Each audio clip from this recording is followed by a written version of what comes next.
I used to work the night shift as a bus driver. My route was quiet.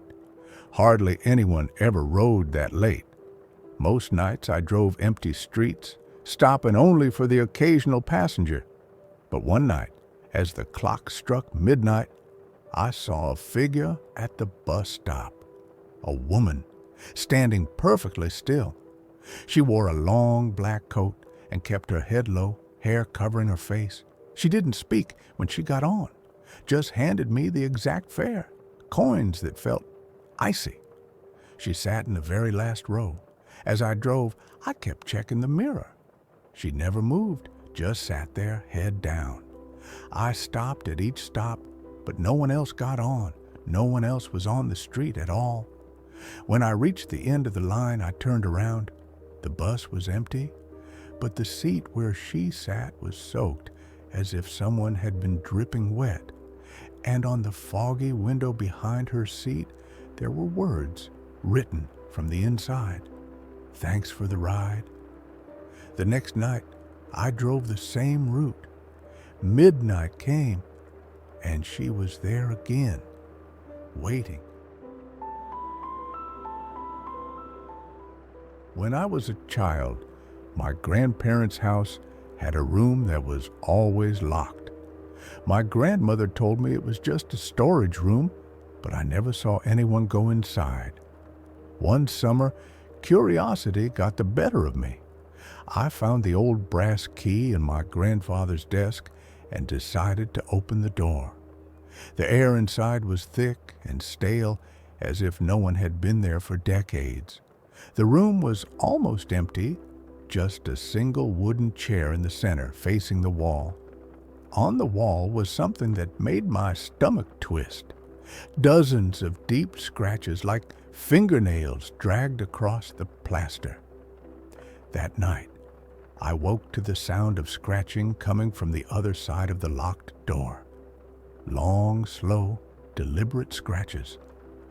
The next morning, the door was locked again, and the key was gone. Years later, after my grandparents passed, I returned to the house. The room was still locked, but this time, when I pressed my ear to the door, I didn't hear scratching. I heard breathing.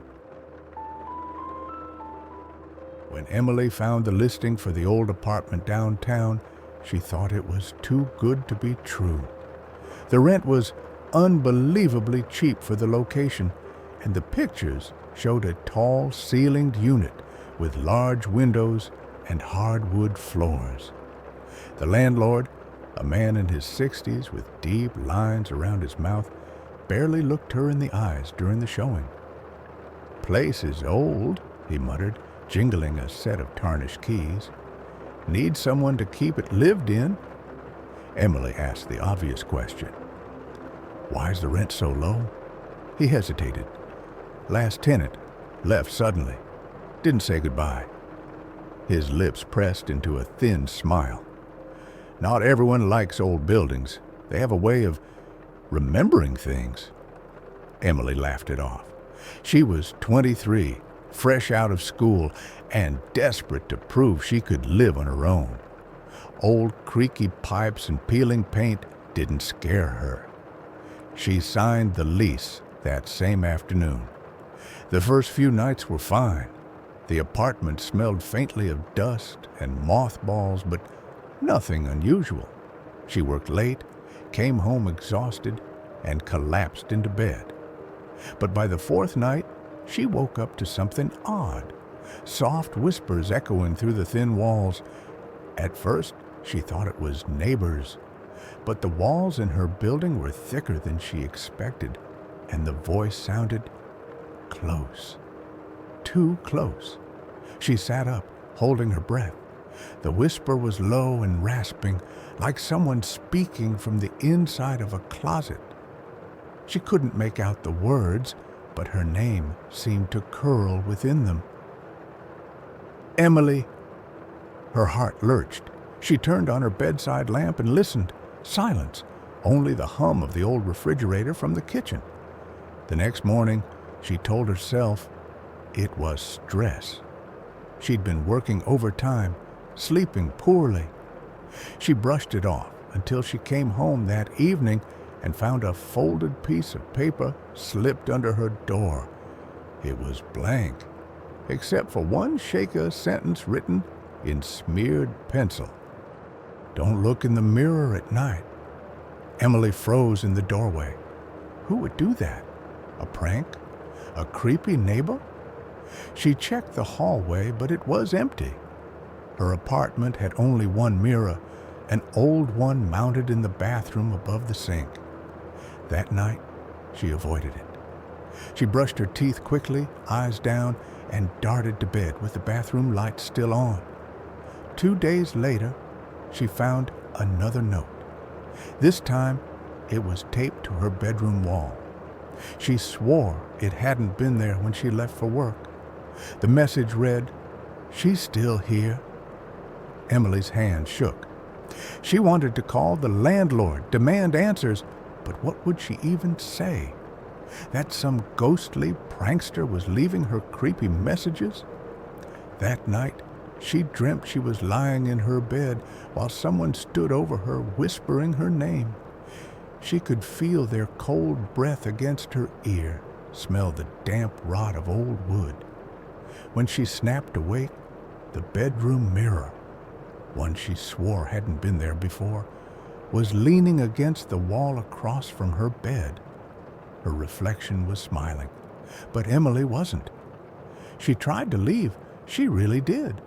She stuffed clothes into a bag and grabbed her purse. But when she opened the apartment door, the hallway outside stretched impossibly long. The exit sign glowed at the far end, but no matter how many steps she took, it never got closer. The whispers returned, louder this time, filling her ears like static. Dozens of voices all chanting at once. "Stay, stay, stay." Panicking, she stumbled back inside. The hallway snapped back to normal behind her. The whispers stopped. Her phone had no service. Her messages wouldn't send. She sat on the couch, trembling, until her eyes fell on another folded note resting on the coffee table. "You've already moved in." Emily's pulse throbbed in her temples. She didn't write that. She would remember. But the handwriting looked disturbingly like her own. That night, she couldn't avoid the mirror. She felt drawn to it, as if invisible hands were guiding her forward. She stood in front of it, clutching the sink.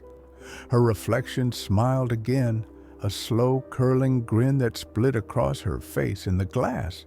Her own lips didn't move. "You finally came back," the reflection whispered. Emily staggered backward, but the reflection stepped forward. It pressed its pale hand against the inside of the glass. The surface rippled. The last thing Emily remembered was her own reflection climbing out, eyes black and endless, lips stretched wide in a grin that didn't belong to her. The landlord found the apartment vacant a week later. Emily's belongings were gone, though her purse sat neatly on the couch. A new tenant moved in the following month. The first note they found was waiting on the kitchen counter. "Don't look in the mirror at night."